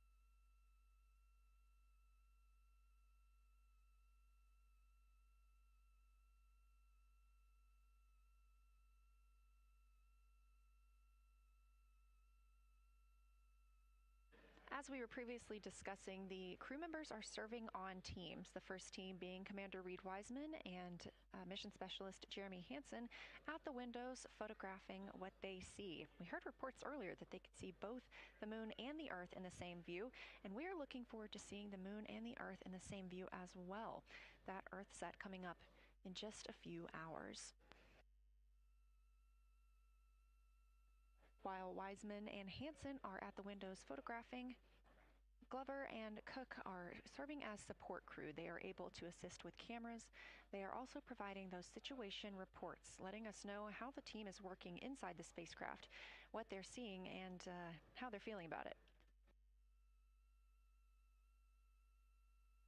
Those first blocks of teams will last about an hour, and the crew members are approaching the halfway point into their first observation block. A reminder, we have 5 of those blocks today. So they're approaching this halfway point, during which the crew at the window will switch roles. One will begin taking pictures, and the other will be making annotations on their PCD, that's portable computing device. Both of those crew members at the windows are recording audio of what they see. They are putting on headsets and recording audio into their portable computing devices. Obviously, we are not hearing this right now. This is going to be sent down to the science team, and they will be able to analyze that at a later time. What we are hearing, though, and will continue to hear, are those science sit reps a few times every block. Once this block is complete, about 40 minutes from now, we will have the teams switch. That means Pilot Victor Glover and Science integrity, looking out of window 1. I think I may have misreported earlier saying that it was Tycho going over the horizon. That was Copernicus I was referring to. Apologies. It was Copernicus is what is farthest bounding to the east, and that is now like on the horizon or just past it. And Korolev is now a few degrees from going over the horizon. And then, next it'll be Aristarchus Plateau. And so on the west, we are getting a much better view of the Terminator. It looks like we have about 80% illumination of the moon. And Vavilov and 1 Vavilov diameter to the west is where the Terminator is right now. And so other features are starting to peek out there. The center of the illuminated part of the moon is to the lower part is Oriental, and just around Oriental, a lot of light structure is starting to show up. A lot of high albedo, similar to the feature I cannot remember, Burgess Alpha, and Aristarchus type high albedo in the ring. So when you look at the interior ring and the external ring, it's almost as if the edges are starting to dry up and turn white. If it was something that was wet and got dry, the edges would be the part to dry first. You just kind of outline all the topography in the interior of that wall is like it was dusted with chalk or is starting to dry, or maybe dusted with snow. If this was the Earth, I would say there was snow dumped on some of the ridges on the interior of the rings of Oriental. Also, an interesting part of the discussion that I heard between Reed and Jeremy is that from Glushko to Grimaldi, there are 2 dark features there that look like commas, but in the wrong direction. But there's also a lot of interestingness, just a lot of geometry and squiggles and dots and lines that are starting to stand out as more small features come into view. And there also is a lot of variation in albedo. And some of those, the 2 dark features, for example, have on the southern edge of the larger one, the one that's further to the south, there's a very dark, the 1 albedo, like the southern and western part of Grimaldi. And the one to the north, closer to Glushko, is also that same dark albedo. And then around them, there are some very high albedo spots just to the north of the southern one, and just to the west, the smaller one to the north. Very high albedo, almost approaching the 10, a 9 or a 10, like Aristarchus. and lots of little bright spots are just starting to pop up on this in this view. To the north, as you look up at the North Pole, there is a very distinct crater with a lot of a very defined central peak that is also 3 in albedo, and all of that area past it, going to the horizon, gets lighter and lighter, and is very, very high albedo. And I will go look and find the name of that feature if I can look that up. And then to the south, really getting some interesting geography and topography in the South Pole Aitken Basin. And the view of the South Pole is quite amazing. We've got some Terminator there, as well as the limb view, and there is a very distinct crater right at the South Pole. And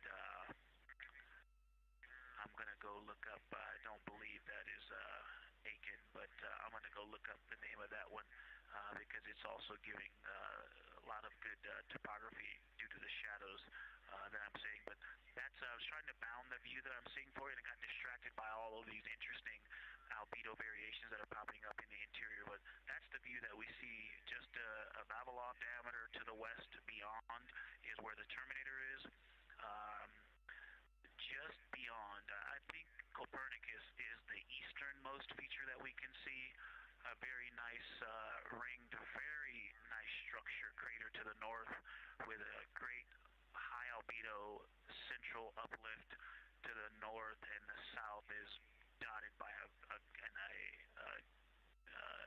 very characteristic crater with a lot of terrain, shadow features, and I will go try to find some landmarks to put names with those. Any questions for the observation team? Integrity Science, love the descriptions. You're definitely looking odd up there. Appreciate seeing the training being implemented. Especially interested in your descriptions of the dark patches. You compared the comma-looking features to the albedo you see in Grimaldi and notice that you're starting to see those color differences popping out.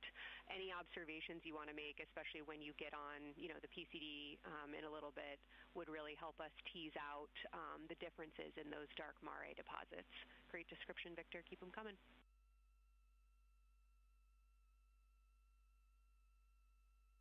Absolutely will do, and I know you've got descriptions on both of the window observers right now as well. Keep them coming.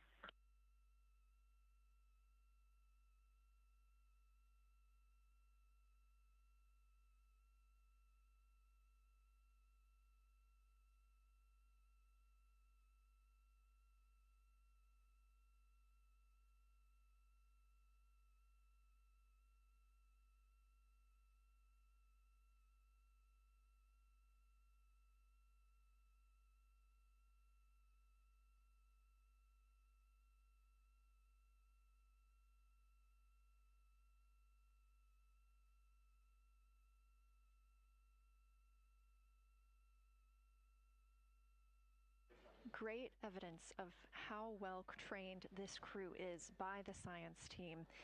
NASA astronaut and pilot of the Artemis II mission, Victor Glover, calling down a situation report, noting several different features on the moon and such descriptions, even saying that it looks like snow on some of the peaks. Obviously, we do not expect that to be snow, but referencing that as some of the lighting on how it looks to the Artemis II crew from their current position.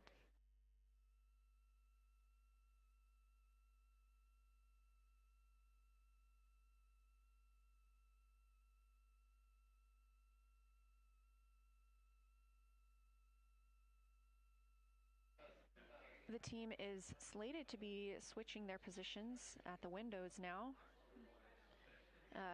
Both Reed Wiseman and Jeremy Hansen have been at windows 2 and 3, one taking photos, one making observations and annotations on their portable computing device. At this time, we also anticipate that they are looking at a crater duo. One of those is Glushko, and and the other is Ohm.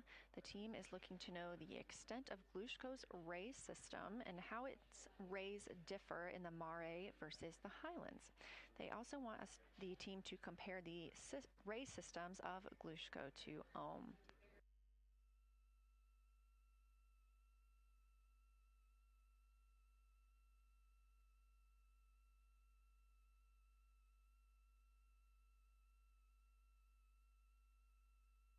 Ohm is considered a young crater. And if you've ever seen a photo of the Richat structure, it's also known as the Eye of the Sahara. It's 40 kilometers in diameter, and that could fit within Ohm's interior.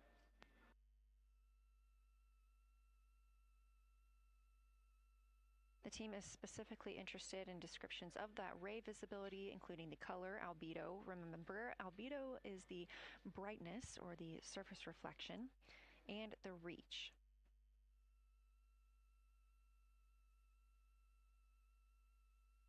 Again, I am using the same lunar targeting package that the crew is referencing on board right now. This helps keep them on time as well as prompt them for when they need to make a call down to the science team and report what they're saying. It also gives them reminders of when they need to swap positions at the windows. Additionally, I'm using the Artemis 2 Lunar Science Passport developed by Amber Turner and the Artemis 2 Lunar Science team. Now, this passport did not fly with the crew, but they used it extensively as a study guide here on Earth. So a lot of the descriptions and comparisons you hear today are developed directly by the science team.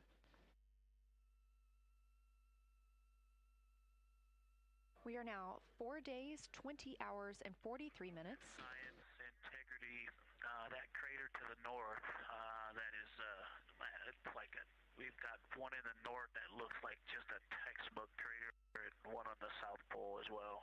The one on the north, I think, is Pythagoras. And what I wanted to highlight about that is it is either a very distinct central uplift or just a very defined area of high albedo.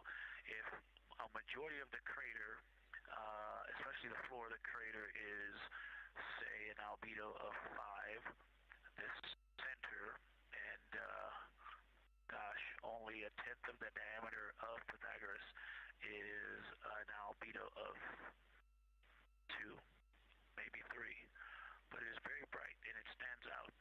And then between that crater and the actual what is the horizon from here, there seems to be another crater right on the horizon, and right on the edge of that is another patch of that albedo. It seems to be between the two craters. It's hard to tell from this grazing angle, but there is another spot just further north beyond Pythagoras.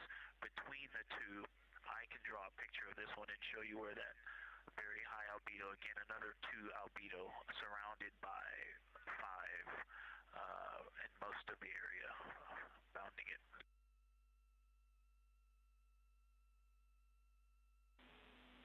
Integrity science, thanks for that. We agree with the Pythagoras assessment.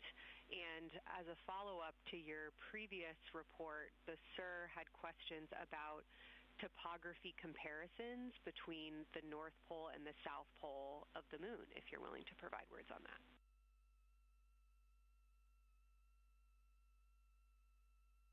Topography comparisons, absolutely. And if you have any idea what, if you draw a line between Pythagoras and the western edge of the outer defined ring of Oriental, it intersects a beautiful textbook crater on the south. I would love to know the name of that.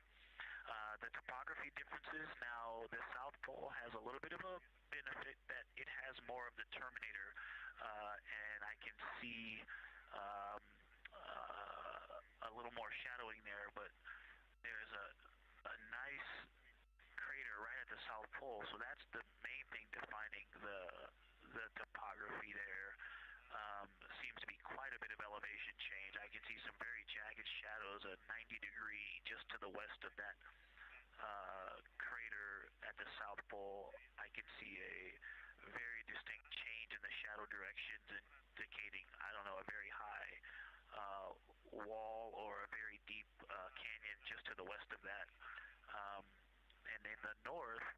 it seems to be that from sort of the edge of the mare that's dark, which is maybe 1 Pythagoras diameter south. If you draw a ring about that, maybe the top 7 degrees of the moon, and just draw a ring around that, the near side is an albedo of 5 and looks quite smooth from here.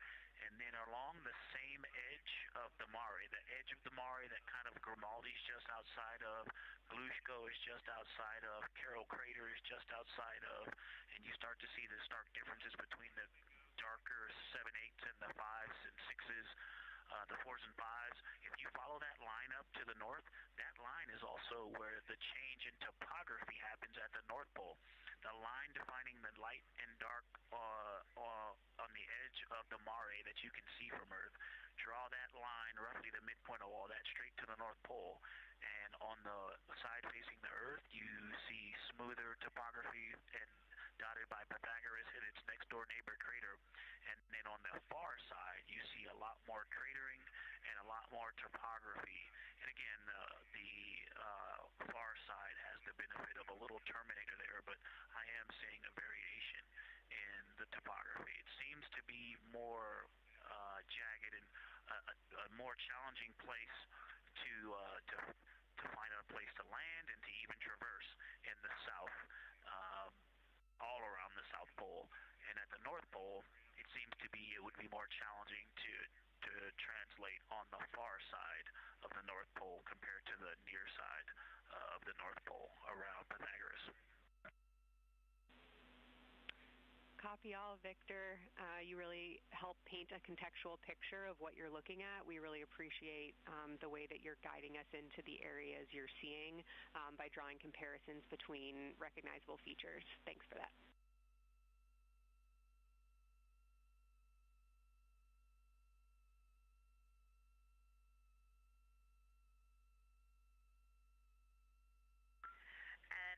Kelsey, another little science sit rep moment, something I just heard from the window team is the more I look at the moon, the browner and browner it looks. I thought that was an interesting observation. The 2 observers have been on timeline, no hardware issues. They did start to talk a little bit about another feature that you'll hear more about on the recordings that they call the handprint. That was at the end of their Glushko and before they moved into their current target. They thought that was worth chatting a little bit more about. And they're preparing to switch after this. Houston copies and concurs.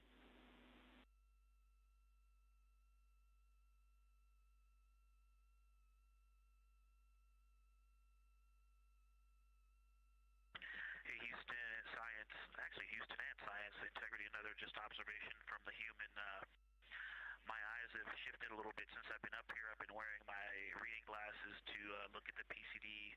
Well, this is a very taxing event on the eyes, looking out the window and seeing the very bright moon, then coming back inside to the dark cabin and trying to work cameras and microphones and logistics and lunch and those kinds of things, and then looking at the PCD, which is dimly lit.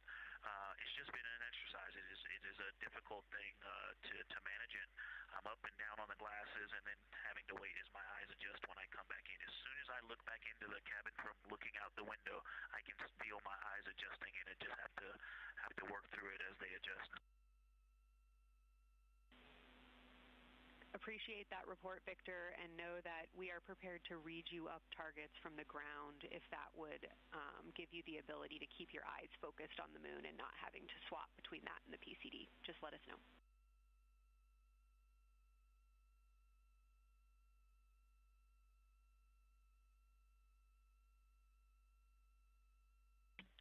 Yeah, we appreciate that, Science, and we will also do that for the window teams, and we'll back each other up that way as well. But we appreciate that. We may take you up on that. Thanks.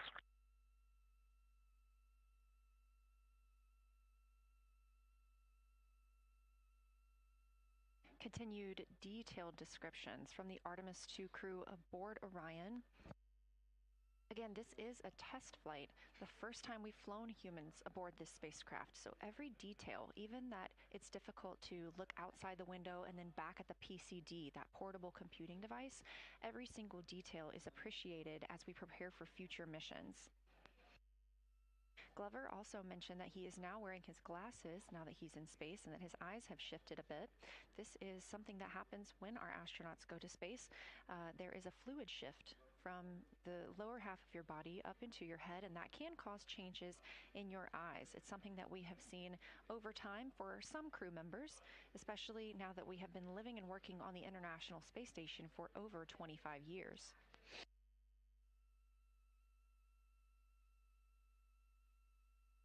Again, it's clear that these Artemis 2 astronauts have undergone extensive lunar science training, including classroom instruction, fieldwork, and high-fidelity simulations. Training expeditions even took place in analog environments like the Icelandic Highlands and the Kemasassen impact crater in Labrador, where crews practiced identifying and describing geologic features under varying conditions.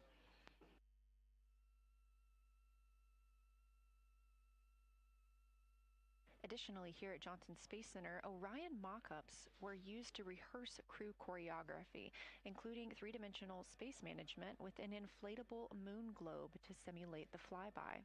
And while on Earth, the crew also used that small lunar passport that I mentioned with descriptions, photos, and prompts to help them study the features we hope they'll see. Now, this is a view from their lunar targeting package at this time, helping them determine what they're seeing on the moon, as well as on the left, keep up with what their next target will be. As you can see, we have got a long list and an exciting day ahead of us.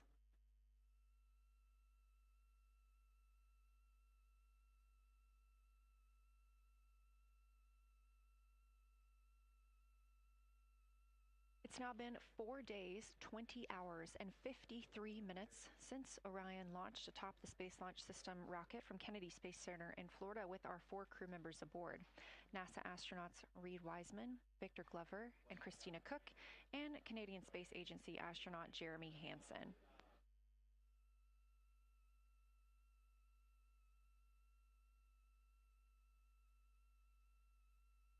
The Artemis 2 crew passed a major milestone today when they passed the Apollo 13 distance record at 12:57 p.m. Central, 1:57 p.m. Eastern. That Apollo 13 distance record was 248,655 statute miles from Earth. And Houston, another observation, whole moon.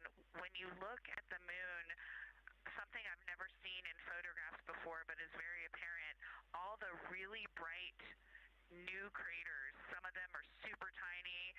Most of them are pretty small. There's a couple that really stand out, obviously. And what it really looks like is like a lampshade with tiny pinprick holes and the light shining through. They are so bright compared to the rest of the moon. We copy, Christina. Thank you. Looks like you guys might be doing it, but remind you to swap positions at the window and take your SD cards with you. We're loving everything that you're calling down, so keep it up.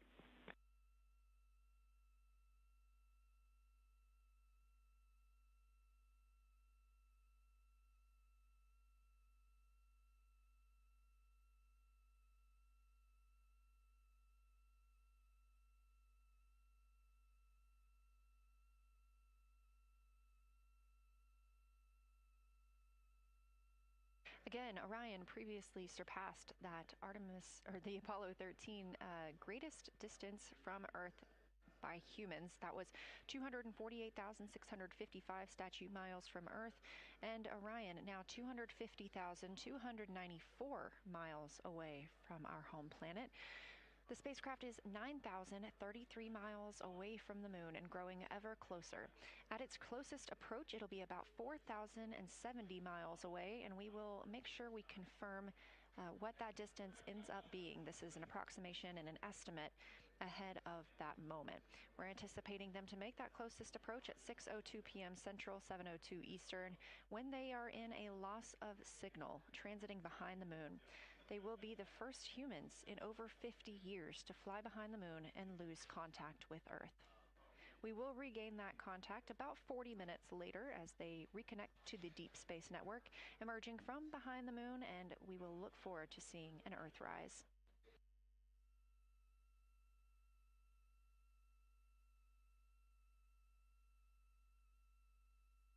Again, the crew is currently in their position swap portion on their timeline.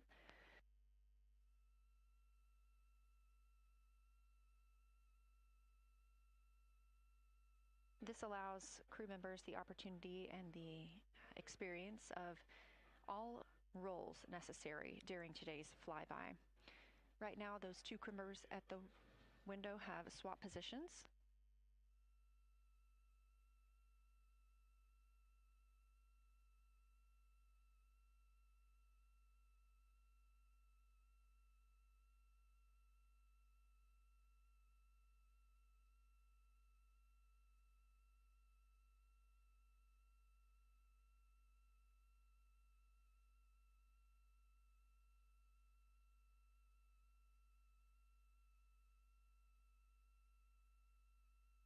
Again, the crew at the windows swapping positions. Right now, that crew is Commander Reed Wiseman and Mission Specialist Jeremy Hansen, while Victor Glover and Christina Cook serve as their support flyby crew members. That's why you are hearing Victor and Christina during those science situation reports. Those voices will change in about 30 minutes when they take a turn taking photos and making annotations while at the window.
Houston integrity. I wanted to provide an observation or a little bit of descriptive nature on something that we saw on the first day we had good moon views. This was when we saw more of the near side, and the ground helped me out with identifying Mare Imbrium. Mare Imbrium, when you have the western limb also in view, looks completely different than the normal view we have of the near side. It is the most striking feature of the western limb view that we had, and the mountain chains that form its eastern side are very prominent, but they actually stand out more than I'm used to seeing even on the western side, and the whole thing just feels like a big bump. It actually looks like a large healing wound with a high albedo forming the mountain chain around the impact basin. And I just don't think I had enough chance to describe how striking it was on that western limb view as we were coming in a couple days ago. Christina, science, absolutely love that, especially since that's a feature that all of us here on Earth can observe from home. So I'm sure tonight everyone's going to be going out and looking for evidence of that beautiful topography you just said. Thanks for those words.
The view on your screen coming from Orion, a camera mounted on the spacecraft's solar array wing.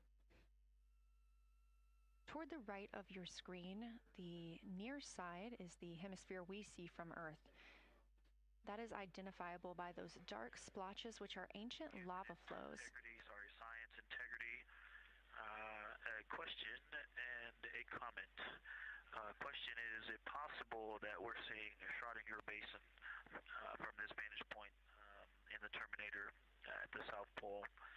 And the comment is the rays coming out of Ohm are less distinct. We are not seeing the bright rays coming out of it, but the sort of 9 o'clock wedge that is formed by the change in albedo from the interior portion that is to the northeast to the surrounding lighter mare that's 270 degrees to the west. That 90 is very distinct and interior. You got some great descriptions from the two at the window about the colors in there, but in that darker part, in that wedge, you've got some really interesting color, even though the rays, the distinct difference in the albedo almost look like rays, but it's not the rays coming out, it's the just change in that albedo. Integrity science, that is very intriguing, those color rays coming out of Ohm rather than sort of albedo. And as answer to your question, we do not think you can see Schrodinger. It's in darkness as of now. But thanks for that Ohm description, and it sounds like the pair at the window's got great descriptions that we're definitely going to dive into tonight.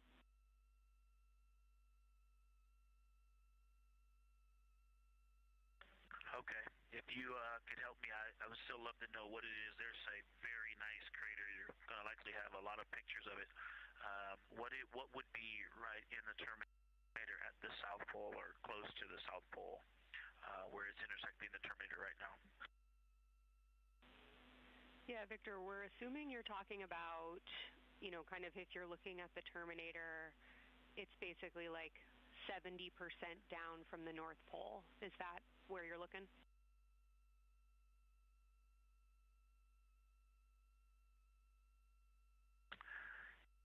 Contact, yes, that is where I'm looking.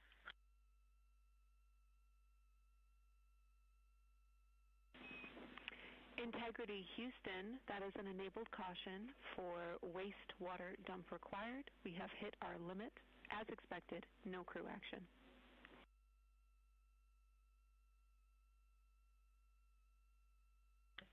Copy, no crew action.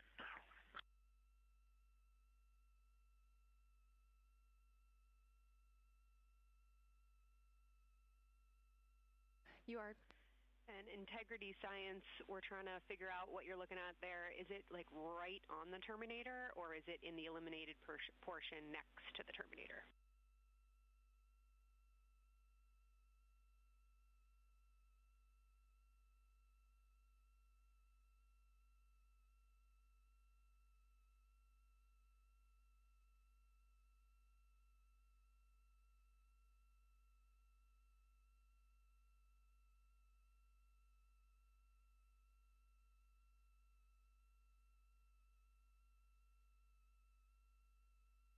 While we wait for a response from the crew, the Terminator is that difference between day and night, or brightness and darkness, that you see on the moon. We see this from the International Space Station as well, looking down at Earth. And science from integrity, excuse my space orientation adaptation. If you draw a line between Glushko through the center of Oriental and then another